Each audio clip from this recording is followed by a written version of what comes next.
Shalom Bapak Ibu. Shalom. Bapak Ibu, saya kok kalau dengar suara shalomnya Bapak Ibu kok saya cuma dengar yang di belakang saja. Boleh kita ulang sekali lagi ya Bapak Ibu. Shalom Bapak Ibu. Shalom. Bapak Ibu sudah makan? Sama, ya puji Tuhan. Sama Bapak Ibu ya. Nah, sebelum kita akan dengarin firman Tuhan, saya ingin membuka dengan sebuah pertanyaan Bapak Ibu. Pernah enggak Bapak Ibu itu merasa bahwa saudara itu tidak penting, atau terlalu kecil, atau terlalu lemah, atau terlalu biasa, terlalu tidak istimewa untuk bisa dipakai sama Tuhan? Pernah enggak merasa kayak gitu? Kayak aku ini siapa toh bisa dipakai Tuhan gitu. Pernah enggak Bapak Ibu merasa, aduh aku ini orang enggak penting. Oh aku ini terlalu nggak berbakat, nggak punya bakat yang istimewa. Sehingga Bapak Ibu merasa kayak aku ini kayaknya kurang cocok gitu loh dipakai Tuhan gitu. Pernah enggak? Pernah enggak? Sehingga kalau waktu disuruh dipakai Tuhan, oh si ini aja ini lebih berbakat daripada saya. Oh di ini aja ini dia lebih hebat daripada saya, dia lebih berpengaruh gitu. Nah saya punya kabar baik buat Bapak Ibu yang pernah merasa seperti itu. Kabar baik nomor 1 adalah saya bersama-sama Bapak Ibu. Jadi Bapak Ibu setidaknya tidak sendirian ya, ada temannya gitu. Tapi ada kabar baik yang kedua bahwa hari ini Tuhan punya pesan penting buat Bapak Ibu yang merasa kurang penting, kurang cocok, kurang sesuai, terlalu lemah, terlalu tidak berdaya, terlalu biasa-biasa buat dipakai Tuhan. Nah hari ini ada kabar yang penting buat kita semua, yaitu di 2 Korintus 4 ayat 7. Mari kita akan buka sama-sama 2 Korintus 4 ayat yang ke-7.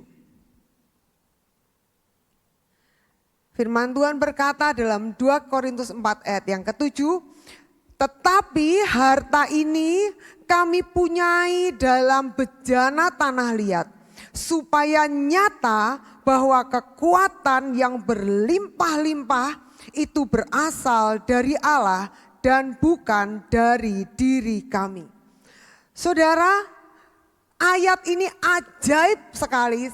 Waktu dia berkata bahwa ini adalah bejana tanah liat, dan kalau di bahasa Inggris dikatakan bejana-bejana tanah liat. Artinya enggak satu bejana tanah liat yang mau dikasih harta. Ada bejana-bejana tanah liat yang di situ akan dilimpahi dengan kekuatan yang bukan berasal dari diri kita sendiri. Nah, bicara soal bejana tanah liat, Bapak Ibu, yang pertama kita mau lihat bejana tanah liat itu kayak apa sih? Berapa waktu yang lalu saya itu main ke Pison gitu ya, ke Wade, anaknya Mak Mebel itu punya produksi keramik yang sangat bagus, yang waktu berapa minggu yang lalu Ibu Gembala pernah bawa cangkirnya yang sangat bagus, dan Ibu Gembala pernah khotbah tentang cara membuat keramik itu yang ngeri banget susahnya Bapak Ibu ya. Nah waktu kita tuh saya tuh diajak tur gitu sama dia, diajak lihat-lihat ke sana ke sini ke situ gitu. Lalu dia lihatkan pembuatan dari sebuah gelas itu Bapak Ibu ya. Gelas itu tuh sangat rapuh, sangat lemah. Dia bilang gini, kalau ini habis dibentuk Cik, lalu ditaruh begitu saja, dan dia itu ditaruh begitu aja, maka dia itu akan mudah ditekan gini, dia pasti akan lemah dan dia pasti akan mudah crack, dia bilang itu. Dan bahkan kalau kita lihat yang namanya bejana tanah liat atau periuk atau tembikar, kita enggak pernah lihat tembikar yang hebat-hebat banget. Semua itu selalu identik dengan barang apa? Barang yang mudah pecah gitu ya. Hati-hati mudah pecah. Kalau Pak Agus suka guyonan gitu. Di sini harusnya dikasih, di kaos saya ini harusnya dikasih stiker, hati-hati mudah pecah, hati-hati loh, hatiku ini mudah pecah katanya gitu. Tolong jangan dipecahin, tolong jangan disenggol, nanti retak Bapak Ibu ya. Nah kita ini firman Tuhan bilang kita ini memang gak sempurna, dan kita ini memang lemah, kekuatan kita itu memang kecil. Dan herannya lagi Tuhan itu kok menyamakan kita tuh dengan bejana tanah liat.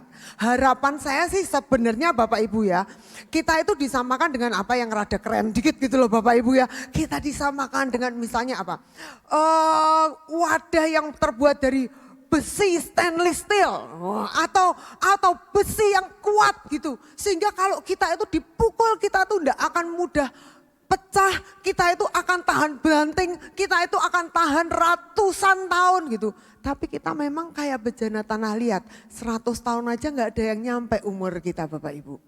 Kita itu begitu nggak punya kekuatannya dan bahkan saudara, bejana yang namanya bejana tanah liat, kalau saudara lihat di tempat-tempat tembikar, tidak pernah ada yang harganya mahal, selalu itu barang yang murah. Betul Bapak Ibu ya? Sebetulnya hidup kita ini juga gak hebat-hebat amat. Tapi entah kenapa Tuhan itu suka pilih yang namanya bejana tanah liat. Yang orang anggap itu lemah, rapuh. Yang orang anggap itu mudah pecah. Yang orang anggap itu enggak berharga. Sangat biasa, tidak istimewa. Tapi Tuhan itu suka untuk pilih saudara dan saya. Saudara bisa lihat sebelah saudara dan katakan gini, kamu ini kesukaannya Tuhan. Katakan gitu, kamu ini kesukaannya Tuhan. Kita nggak hebat-hebat banget Bapak Ibu. Bahkan seringkali karena kita ini merasa kita kurang berharga, kita itu mendandanin diri kita itu begitu rupa. Kenapa? Supaya orang itu memberi penghargaan kepada kita. Kita suka dandanin diri kita itu dengan banyak hal supaya orang itu melihat kita dan harapan kita. Orang tersebut ngasih kita nilai lebih, kira-kira gitu saudara ya. Makanya kalau saudara lihat hari-hari ini kalau yang namanya flexing dan itu flexing di sosial media gitu ya. Itu ada banyak barang-barang branded yang terus digembor-gemborkan seolah-olah kalau kita pakai barang itu harga kita naik. Kalau kita pakai tas yang mereknya tertentu harga kita naik. Kalau kita pakai baju yang merek tertentu harga kita mengikuti harga itu. Mengikuti levelnya itu seolah-olah kayak gitu. Tapi berapa banyak yang menyadari bahwa sebetulnya sebegitu banyak hal pun kita tempel ke diri kita itu tidak akan pernah membuat diri kita lebih berharga. Betul enggak? Banyak orang kalau saudara dia dandanin dirinya, dia kasih dirinya ini begitu banyak hal yang berharga, dia berharap orang lain memberi penghargaan lebih. Loh saudara, orang lain ketemu sama dia, masalahnya orang yang sama juga mengharapkan penghargaan yang sama. Semua ini sama-sama manusianya. Sehingga bukannya memberi penghargaan lebih kepada orang lain, tapi apa yang terjadi? Sibuk untuk rebutan penghargaan, sibuk untuk merebut buat dirinya sendiri, sibuk untuk mendandani diri sendiri supaya tampak berharga, supaya diakui oleh orang lain. Tapi saya senang banget apa yang Tuhan katakan tentang kita. Mari kita buka dalam Mazmur 103 ayat 14. Mazmur 103 ayat 14. Firman Tuhan berkata begini, sebab dia Tuhan sendiri tahu apa kita. Dia ingat kita ini apa? Debu. Yang artinya begini, seberapa banyak pun yang kita mau pakai, kita akan kembali kepada esensi kita. Yang sebetulnya kita tidak lain adalah debu, bejana. Waktu saya ke tempatnya Linda itu, dia bilang gini, Cik tahu nggak ini dimulainya dari mana? Dari itu dia ada karung-karung dia taruh gitu tumpuk-tumpuk. Dan itu kalau dibuka isinya seperti debu. Dia bilang gini, itu cuma sekedar debu dan dicampur sama air. Lalu dibentuk dan jadilah itu. Dan betul-betul debu. Saya membayangkan tanah liat itu tidak debu, tapi ternyata itu betul-betul debu. Sebegitu juga hidup kita ini yang betul-betul cuman debu dibentuk. Cuman diberi apa? Nafas Allah yang membedakan kita. Nah Bapak Ibu, Tuhan tidak pilih kita karena kita keren. Sehingga kalau Bapak Ibu bilang gini, wah aku ini orang yang punya banyak kelemahan. Aku ini tidak bisa. Wah aku ini bukan orang hebat. Wah aku enggak punya modal, aku bukan siapa-siapa, aku enggak punya jabatan. Saya punya kabar baik, Anda orang yang tepat yang dicari sama Tuhan. Sebab Tuhan enggak cari yang sempurna, Tuhan cari yang mau. Siapa yang mau katakan amin? Amin. Kalau saudara lihat buronan yang namanya Musa, enggak cocok untuk jadi pembebas Israel, tapi dijadikan pembebas Israel. Kalau saudara ingat si pengecut penakut namanya Gideon, enggak cocok jadi panglima perang, tapi dia yang jadi panglima perang. Kalau saudara ingat ada perempuan di Sumur Sikar yang suaminya 5 dan sekarang tinggal dengan pria terakhir lagi yang bukan siapa-siapanya. Saudara bisa bayangkan itu berarti siapa dan model kayak apa perempuan ini. Bahkan ketika dia ketemu Yesus sebegitu tidak pantasnya dia. Tapi dialah orang yang dijadikan penginjil untuk Samaria. Ajaib ya. Saudara mungkin bilang, aduh masa laluku tuh tidak cocok. Aku ini tidak cocok.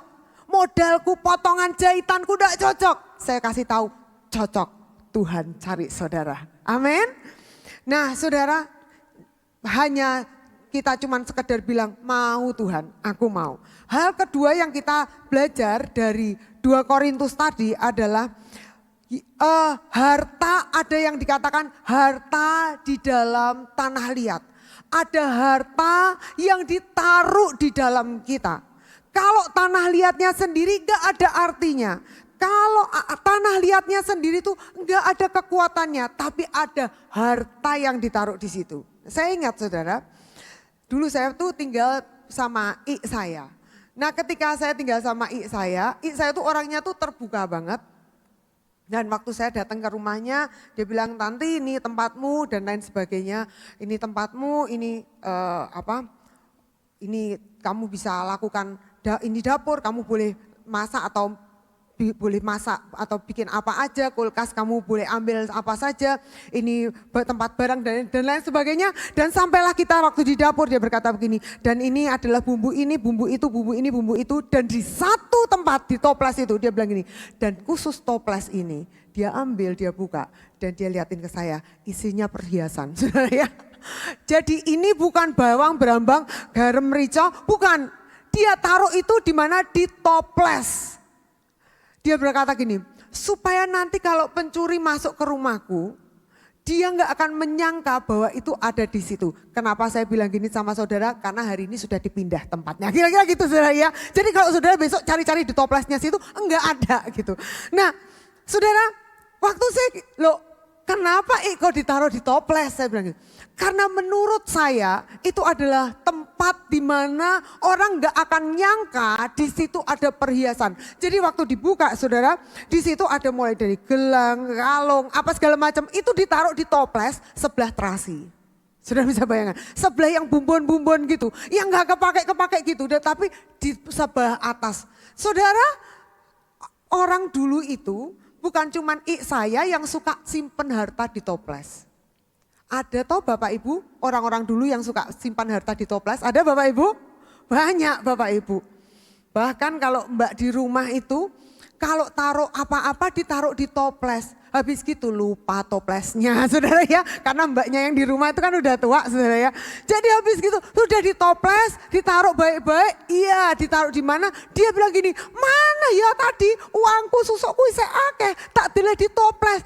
Lah sekarang tinggal buka toplesnya toh. Loh masalahnya aku lupa toplesnya tak taruh di mana. Nah ini lebih problem lagi saudara. Nah ada sebuah kisah yang menarik tentang bagaimana harta yang sangat berharga yang ditaruh di toples. Tahukah saudara harta kekristenan yang sangat berharga itu juga ditaruh di toples-toples. Hanya saja toplesnya tentu lebih besar. Apa itu? Manuskrip Alkitab atau salinan asli dari Alkitab. Salinan asli Alkitab yang paling tua itu ditemukan usianya 150 tahun sebelum Masehi atau 150 tahun sebelum kelahiran Yesus. Itu ditemukan salinan kitabnya dan di mana ditemukannya? Ditaruh di dalam bejana tanah liat. Kalau saudara satu hari nanti bisa punya kesempatan pergi ke Israel, saudara akan dibawa di sebuah tempat, yaitu di Laut Mati. Di pinggir Laut Mati itu ada tempat namanya Qumran. Di Qumran itu ada gua-gua. Di dalam gua-gua itu ditemukanlah ada bejana tanah liat yang sangat kuno. Dan waktu dibuka semua orang kaget, di situ isinya salinan kitab yang usianya waktu diteliti 150 tahun sebelum Yesus lahir. Saudara, itu adalah harta yang sangat mahal, super mahal. Harganya tuh super fantastis kalau itu manuskrip itu dijual, saudara. Ditaruh di mana? Hanya di dalam bejana tanah liat. Nah waktu nanti saudara, kalau misalnya saudara ke sana, saudara akan lihat barang-barang itu dipajang di museum. Dan bukan cuman manuskrip atau kitab, salinan kitabnya yang dipajang di situ, dilihat orang, diamati orang. Tapi apanya?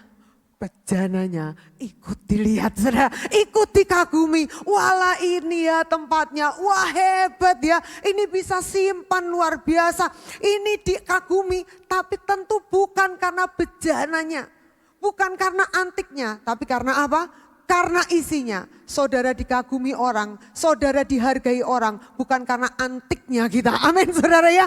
Tapi karena apa? Karena harta yang ajaib yang ditaruh di dalam kita. Nah harta apa yang ditaruh di dalam kita? Mari kita buka Kisah Rasul 1 ayat 8. Kisah Rasul 1 ayat 8, firman Tuhan berkata begini. Tetapi kamu akan menerima kuasa kalau Roh Kudus turun ke atas kamu, dan kamu akan menjadi saksiku di Yerusalem dan di seluruh Yudea dan Samaria dan sampai ke ujung bumi. Saudara, Tuhan menaruh di dalam kita harta yang sangat ajaib, kekuatan, kuasa, bahasa Inggrisnya power atau kekuatan yang ajaib itu ternyata bentuknya apa? Roh Kudus ditaruh di dalam kita. Dan itu adalah harta yang sangat-sangat berharga. Luar kita masih sama, tanti luarnya masih sama, warnanya sama, besarnya sama, tingginya sama. Enggak terus kalau dipenuhi Roh Kudus jambul kita lebih tinggi. Enggak juga saudara ya, enggak juga saudara. Waktu kita dipenuhi Roh Kudus sama sekali enggak ada yang beda. Waktu saya dipenuhi Roh Kudus, enggak terus cara ngomong saya tiba-tiba langsung berwibawa dan saudaraku. Waduh, itu kayaknya lain ya saudara, bukan kepenuhan Roh Kudus, tapi kerasukan kali saudara ya. Luarnya tetap sama, makannya ya tetap nasi, kesenangannya ya tetap ngemil, saudara ya. Itu tetap semuanya sama, tapi ada yang beda di dalam kita. Luarnya sama, tapi dalamnya beda. Nah waktu Roh Kudus di dalam kita ini seperti toples yang isinya perhiasan itu saudara. Bukan perhiasan yang di luar. Seperti bejana yang isinya itu harta karun. Waktu nanti kita dipajang, orang itu gak menghargai kita karena apa yang kita pakai. Karena jabatan kita, karena posisi kita, tidak. Tapi karena apa yang di dalam kita. Sepakat katakan amin? Amin saudara ya. Nah saya ingin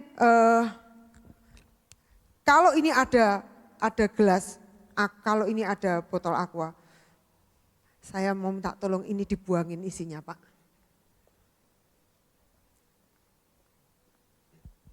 Sebentar saudara ya, saya lupa membuang isinya.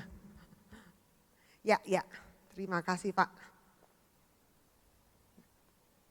Nah saudara, anggaplah ini bejana tanah liat, anggaplah gitu ya saudara, anggaplah ini kita. Ini seberapa bagus pun ini botol mau dihias, seberapa bagus pun ini botol mau dicat lah, mau diwarnain, mau ditempelin apapun, sebagus apapun. Saya percaya kalau saudara disuruh beli, saudara enggak akan mau. Betul enggak? Kalau ada di sekolah kadang-kadang kita hias, lalu kita jual. Saudara beli tentu bukan karena itu bagus. Saudara beli karena saudara merasa itu karya anak saudara, betul enggak? Tapi kalau ini saya yang menghias, saya yang mewarnai, saya yang nempel-nempelin botol ini. Lalu saya bilang gini, Bapak Ibu botol ini saya mau jual, ada yang mau beli. Saya percaya saudara akan bilang gini, gak ada Bu orang mau beli.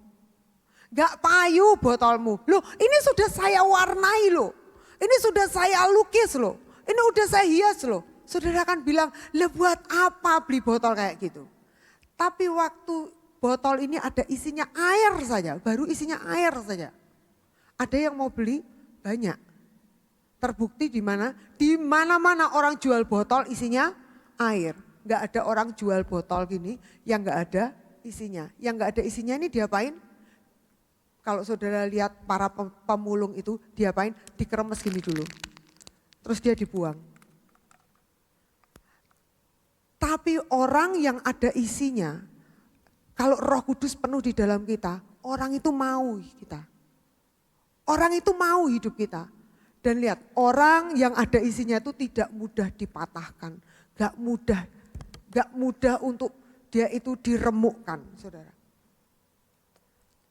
Saudara, apapun yang di dalam kita ini, itulah yang lebih berharga. Roh Kudus itu harga yang super berharga.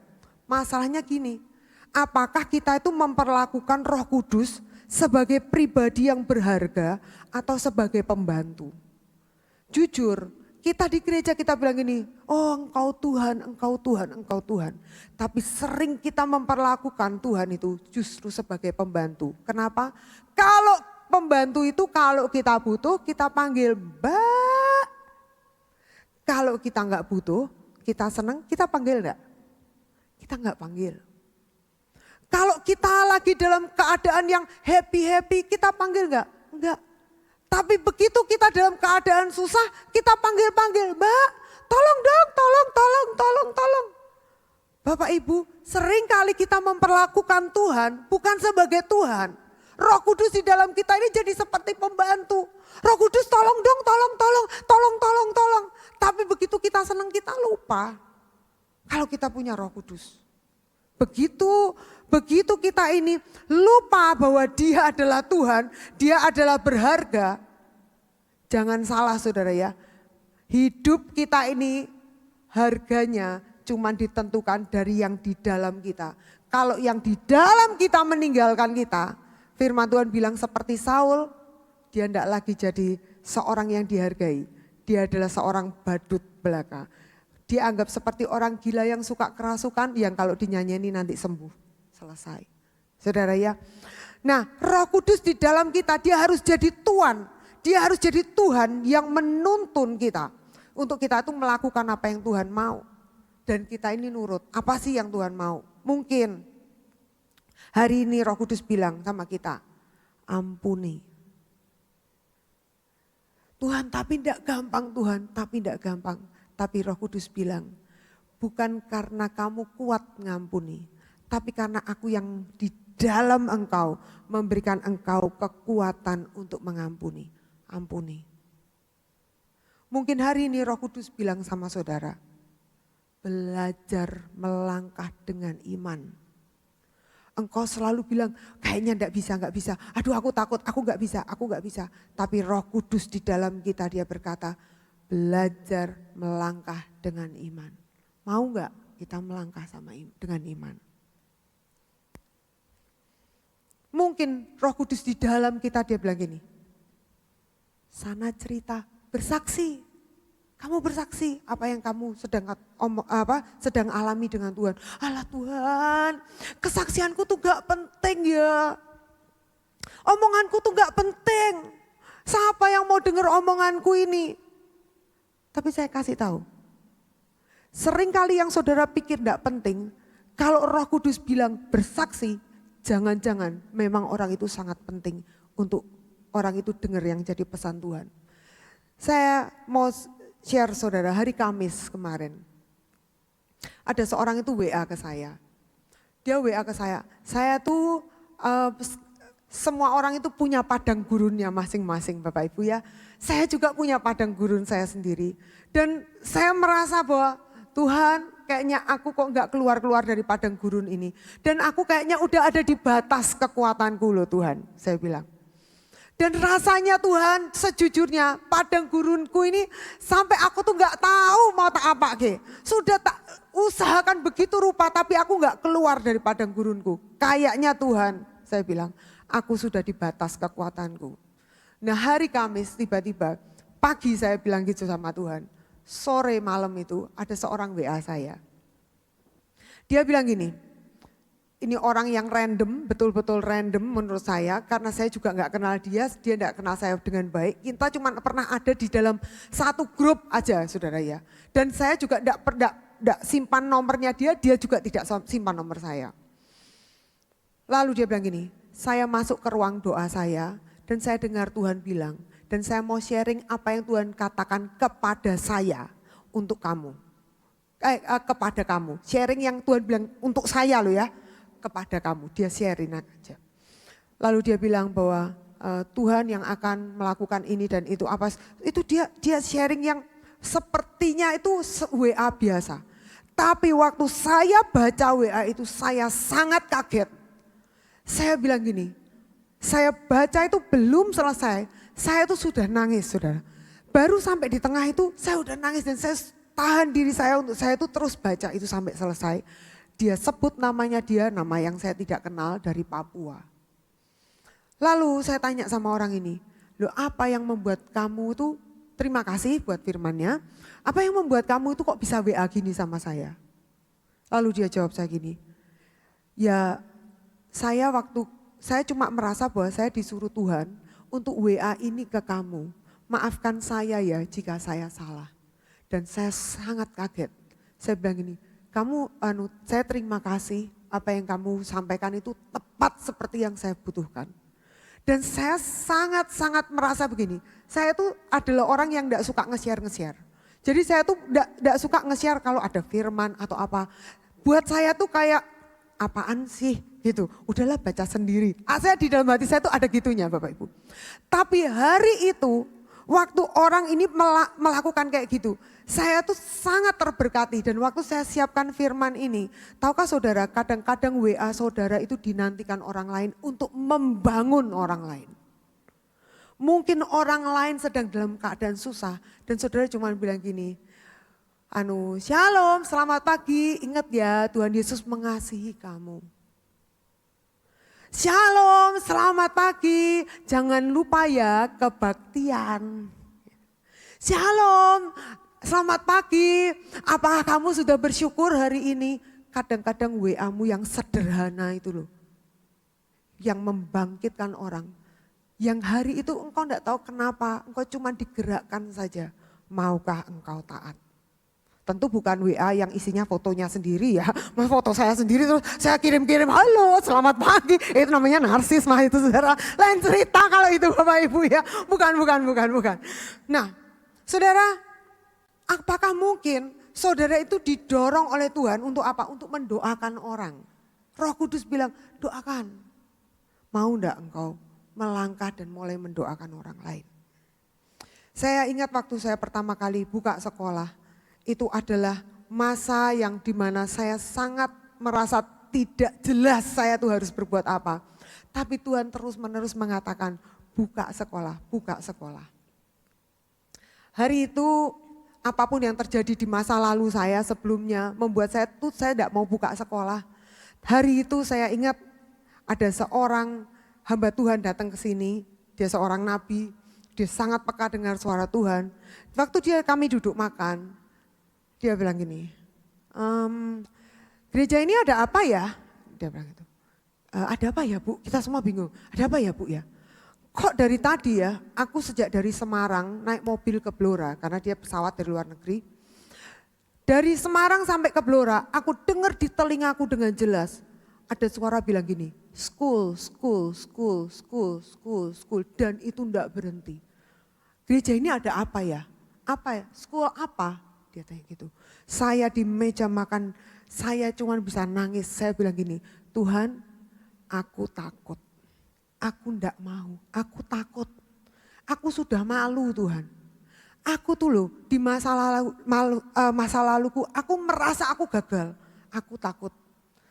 Dia bilang kalau Tuhan suruh Tuhan akan pelengkapi dan lain sebagainya. Dia ngomong dan dia berdoa buat saya. Tapi dalam hati saya masih bilang tidak. Saya bilang gitu, saya takut. Saya bilang gitu. Hamba Tuhan lagi kedua dia datang. Orang yang lain lagi Bapak Ibu dari tempat yang lain yang enggak tahu apa-apa. Dan dia berkata begini, entah ya aku ketemu kamu dan aku merasa Tuhan suruh kamu buka sekolah. Oh makasih kok, terima kasih. Tidak, saya bilang gitu. Enggak, aku takut, saya bilang gitu. Saya enggak mau. Sampai ada orang lagi yang ketiga dan dia ngomong sama saya. Aku cuma mau kasih kamu buku ini. Kalau Tuhan suruh kamu, sebaiknya kamu taat. Tapi aku enggak mau ngomong sama kamu apapun, aku cuma mau kasih kamu buku ini. Dan bukunya itu saudara, saya tuh bukan orang yang suka baca buku. Saya suka diceritani tapi saya enggak suka baca bukunya saudara. Nah buku itu buku tebal saudara. Wes alamat, begitu saya pegang, wes alamat, saya pikir, apa gak salah ini kok Tuhan tuh ngasih aku buku gitu. Sudah gitu tulisannya gini saudara, renungan harian setiap hari. Yang artinya itu buku yang isinya Senin, Selasa, Rabu, Kamis, Jumat, Sabtu itu. Wes bakalan lebih leneh. Wes makanya saya enggak baca Bapak Ibu ya. Saya itu kalau renungan harian, saya renungan harian tiap hari. Tapi saya enggak pernah suka pakai baca buku begitu.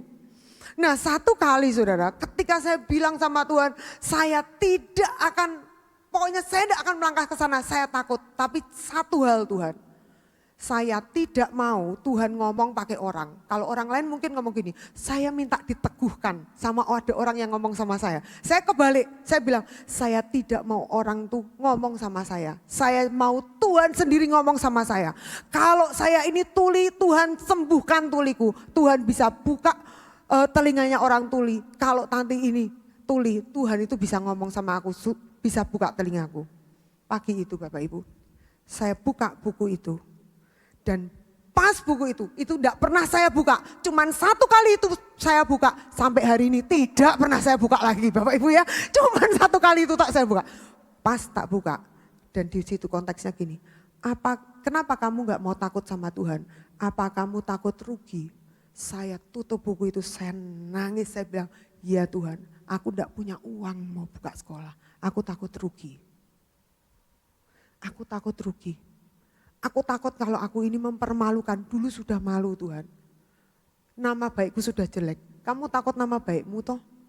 Kamu takut uangmu toh? Kamu takut masa depanmu? Apa kamu takut rugi kalau kamu taat sama aku? Pagi itu saya enggak bisa jawab apapun, saya cuma nangis. Dan saya cuma bilang gini, baik Tuhan, kalau Tuhan suruh, saya mau. Kalau Tuhan suruh, saya mau. Hari itu saya tahu persis. Tidak ada orang ngomong sama saya. Saya tahu persis dan Tuhan itu kasih firman itu yang tepat, yang paling dalam hati saya. Itu membongkar hati saya. Ya saya takut rugi. Nah Bapak Ibu, waktu saya berkata iya, Tuhan berkata, aku akan ngajari kamu. Kamu tinggal buka bukumu, bawa catatan dan catat semuanya. Wah saya bayangkan saudara, wah saya ini mau dikasih penglihatan sama Tuhan atau apa. Kita enggak punya koneksi, kita enggak punya apa-apa Bapak Ibu hari itu. Tapi tiba-tiba pagi Tuhan ngomong gitu. Sore malam itu saudara saya ingat jam 6, jam 7 ada seorang telepon saya. Seorang dari Bandung, dari Bogor. Dia dari Puncak saudara. Telepon saya dia bilang gini, Tanti siapkan pasportmu, kamu diundang ke Singapura, ada sekolah ngundang kamu, kamu bisa belajar dari sekolah itu. Loh, saya tuh lah bingung saudara. Loh, saya nggak kenal, orang ini nggak tahu apa-apa, ini orang yang di Singapura juga nggak kenal saya. Loh kok bisa ngundang Tanti itu gimana caranya? Saya nggak masuk akal saudara. Sampai saya waktu tutup telepon saya pikir ini guyonan ya. Ini guyonan apa gitu. Saya gak habis pikir. Saya bilang sama suami saya masuk. Saya bilang, masa toh ada orang mau ngundang kita? Kita loh, kita ini siapa? Katanya kita boleh masuk sekolahnya dan kita boleh belajar. Dan saya tahu sudah, itu Tuhan kami pergi ke Singapura. Dan tepat seperti yang Tuhan katakan, kami cuma buka buku catatan dan kami catat semua yang kami lihat di sana. Yang sampai hari ini saya bilang itu masih applicable, itu masih update saudara. Apa yang Tuhan ajarin. Nah saudara, bukankah waktu kita nuruti apa yang Roh Kudus bilang, itu ada sebuah kuasa yang mengalir. Ada sebuah kekuatan yang mengalir. Cuman pertanyaannya kenapa kok kita tidak mau mentaatinya? Mungkin pertanyaan hari ini sama seperti pertanyaan kepada saya hari itu. Apakah saudara takut rugi kalau saudara mengikuti Tuhan? Apakah kita ini takut rugi kalau kita itu mengikuti Roh Kudus? Apakah kita ini takut kalau tuh Roh Kudus, kalau aku ngampuni dia enak dia. Gitu udah dilepasin gitu aja. Saudara, bukan. Kalau kita ngampuni orang tersebut, kita yang lepas. Bukan orangnya yang lepas, kita yang lepas. Kalau kita melangkah dengan iman, saudara, kita akan lihat kuasa itu mengalir, kekuatan itu mengalir. Selama kita nggak melangkah, kita nggak akan lihat yang namanya laut itu ternyata bisa kita injak. Selama kita nggak melangkah, kita nggak akan tahu bahwa sungai itu kalau kita injak, airnya pasti langsung tersibak. Kalau Tuhan bilang melangkah, bersaksi, doakan, saudara. Saya ingat waktu Ibu Esther didorong sama Tuhan untuk bangun gereja ini. Hari itu rasanya seperti sesuatu yang terlalu besar. Tapi beliau kasih teladan buat kita. Percaya saja, taat saja. Saya percaya kita semua anak-anaknya di sini juga memilih untuk mentaati mengikuti Roh Kudus. Yang sepakat katakan amin. Amin Bapak Ibu ya. Nah Bapak Ibu, hal yang terakhir adalah saya undang para pemain musik. Yang pertama tadi bahwa kita ini adalah cuma bejana. Ya kalau kita nggak berharga bagus karena saudara kita ini dipilih Tuhan. Yang kedua, Tuhan itu taruh hartanya di dalam kita, yaitu apa? Roh Kudus.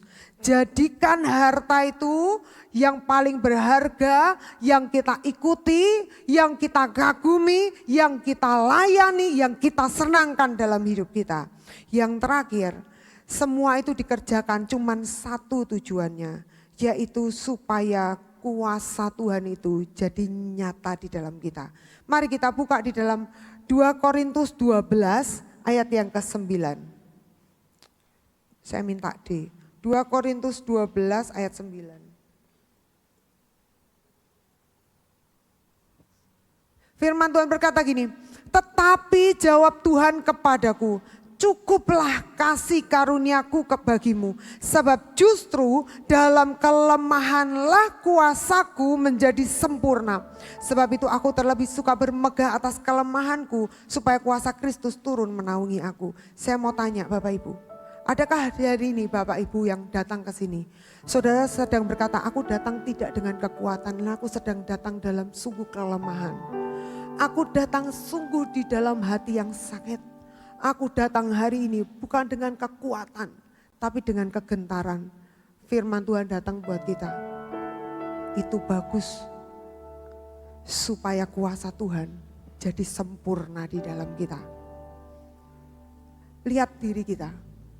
Kalau sampai hari ini kita ada, kita ini loh saudara ya, kita yang hari ini ada. Kalau sampai hari ini kita ada, kita lihat ke belakang. Saudara lihat enggak, saudara sudah pernah ngalami badai yang sangat besar dalam hidup saudara dan saudara berhasil melampauinya sampai hari ini. Bukankah itu kekuatan yang ajaib? Dan kalau hari ini saudara ngadepi satu lagi, kekuatan ajaib yang sama itu masih tersedia buat setiap kita. Lihat diri kita, dipercayakan Tuhan hal-hal yang ajaib. Itu Tuhan, saudara ya, itu Tuhan. Tuhan itu sengaja kok pilih tanah liat. Tuhan itu enggak pilih bejana yang kokoh, ganteng, cantik, hebat, kuat, matoh gitu ya. Enggak, Tuhan pilih kita yang biasa. Supaya kita tidak ada yang sombong kalau nanti Tuhan itu memberkati kita. Tuhan itu menyediakan kelepasan, terobosan buat kita. Kita tidak akan ada yang menepuk dada dan berkata itu saya. Tapi sungguh semua itu karena Tuhan. Saya percaya hari ini bahwa apapun yang saudara sedang hadapi, Tuhan itu sedang menyediakan buat saudara yang hal-hal yang baik. Tuhan itu sedang memberkati hidupmu. Tuhan itu sedang meneguhkan, sedang melimpahkan engkau. Meskipun melewati masa yang sangat gak enak dan menurut saudara waktu yang gak enak. Tapi saya percaya semua itu dipakai Tuhan untuk menyatakan kemuliaannya. Yang sepakat katakan amin.